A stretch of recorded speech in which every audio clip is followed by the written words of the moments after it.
أفحسبتم أنما خلقناكم عبثا وأنكم إلينا لا ترجعون আল্লাহ রাব্বুল আলামিন বলেন আফাহাসিবতুম তোমরা কি এই ধারণা করেছিলে আন্নামা খলাকনাকুম আবাসা আমি তোমাদেরকে অনর্থক বানাইলাম ওয়া আন্নাকুম ইলাইনা লা তুরজাউন এবং তোমরা আমি রব্বে কারীমের নিকট ফিরে আসতে হবে না তোমরা কি এই ধারণা করেছিলে আল্লাহ রাব্বুল আলামিন আপনাকে আমাকে অনর্থক বানাই নাই কি জন্য বানাইছেন আল্লাহ রাব্বুল আলামিন সূরা যারিয়াতের 56 নম্বর আয়াতের মধ্যে বলেন ওমা খালাকুল জিন্না ওয়াল ইনসা ইল্লা লিয়াবুদুন আমি মানুষ এবং জিনকে বানাইলাম একমাত্র আমি আল্লাহ রাব্বুল আলামিনের গোলামি করার জন্য কিসের জন্য আল্লাহ রাব্বুল আলামিন আপনাকে আমাকে ইবাদতের জন্য বানাইছেন এই জন্য স্পষ্ট বলে দিলেন সূরা যারিয়ার 56 নম্বর আয়াতের মধ্যে ওমা খালাকাতুল জিন্না ওয়াল ইনসা ইল্লা লিয়াবুদুন আমি মানুষ এবং জিনকে বানাইলাম একমাত্র আমি আল্লাহ রাব্বুল আলামিনের গোলামি করার জন্য কিসের জন্য গোলামি করার জন্য আল্লাহ রাব্বুল আলামিনের কাছে আমাদের একটা প্রশ্ন হে আল্লাহ আপনি আমাদেরকে অনর্থক বানাইলেন না কি জন্য বানাইলেন এই দলিল আমাদেরকে সূরা যারিয়ার 56 নম্বর আয়াতের মধ্যে দিয়ে দিলেন আমাদেরকে আপনি অনর্থক বানান নাই ইবাদত করার জন্যই বানাইলেন কিন্তু আপনার ইবাদত বندگی আমরা কতদিন করব এটার একটা সময়সীমা দিয়ে দেন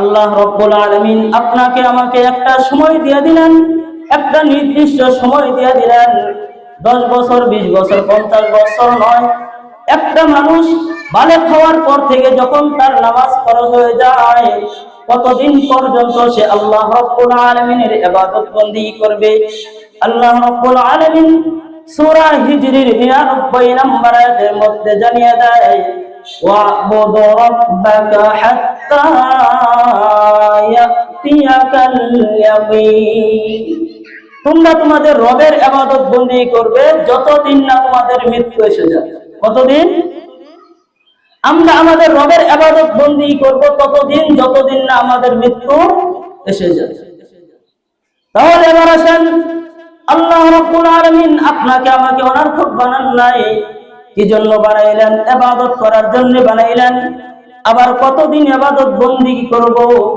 আল্লাহ রাব্বুল আলামিন তার একটা সময়সীমা দিয়ে দিলেন আল্লাহ রাব্বুল আলামিনের কাছে প্রশ্ন হে আল্লাহ আপনি আমাদেরকে তো অনর্থক বানাইলেন না ইবাদত বندگی করার জন্য বানাইলেন এবং কতদিন ইবাদত বندگی করব তার একটা সময়সীমা দিয়ে দিলেন আল্লাহ রাব্বুল আলামিন তাহলে কি আমাদের দুনিয়া থেকে বিদায় নিয়ে চলে যেতে হবে আল্লাহ রাব্বুল আলামিন সূরা আনকাবুতের 57 নম্বর আয়াতের মধ্যে জানিয়ে দেয় ওমা খালাকাতুল জিন্না ওয়াল ইনসা ইল্লা লিয়াবুদুন প্রত্যেক জানদার প্রাণীকে মৃত্যুর স্বাদ গ্রহণ করতে হবে প্রত্যেক জানদার প্রাণীকে মৃত্যুর স্বাদ গ্রহণ করতে হবে মৃত্যু থেকে কেউ বাঁচতে পারবে না আপনার আমার দাদা আছে তার দাদা নাই তার দাদা নাই তার দাদা নাই হযরত আদম আলাইহিস সালাতু ওয়াস সালাম থেকে নিয়ে তাবেঈন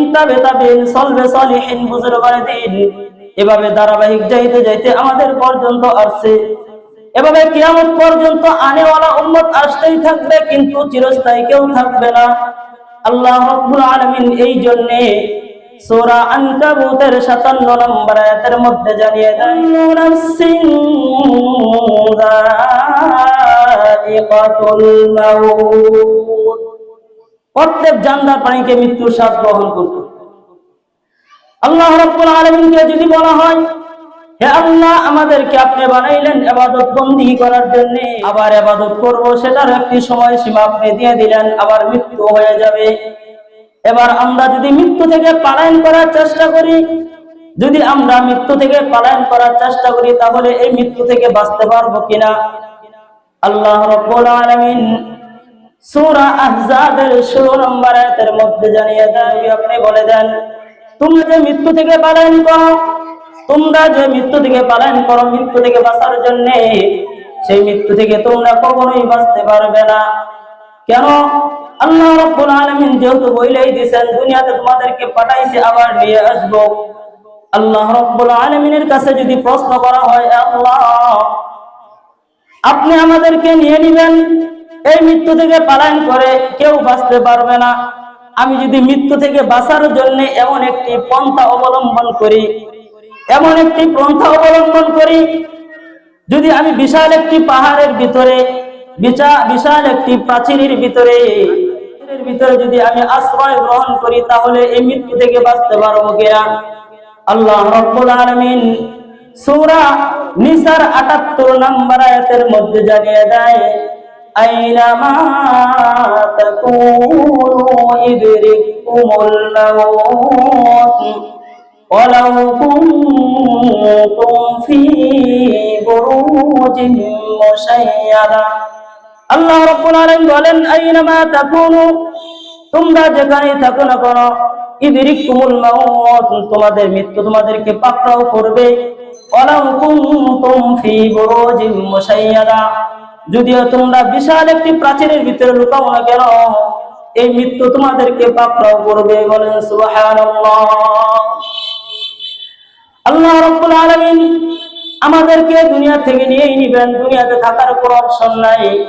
এবার যদি আল্লাহ রাব্বুল আলামিনকে বলা হয়, হে আল্লাহ, এই দুনিয়ার জমিনে আপনি আমাকে একটি হায়াতের জিন্দেগি দান করেছিলেন, এই হায়াতের জিন্দেগিতে কত গুনাহ করলাম, কত নাফরমান করলাম, আপনার সাথে নাফরমানি করলাম, আপনার নবীর সাথে নাফরমানি করলাম, পিতামাতার সাথে নাফরমানি করলাম, বংশধরের সাথে নাফরমানি করলাম, কত মানুষের হক নষ্ট করলাম, পিতামাতার হক নষ্ট করলাম, ভাই বোনের হক নষ্ট করলাম।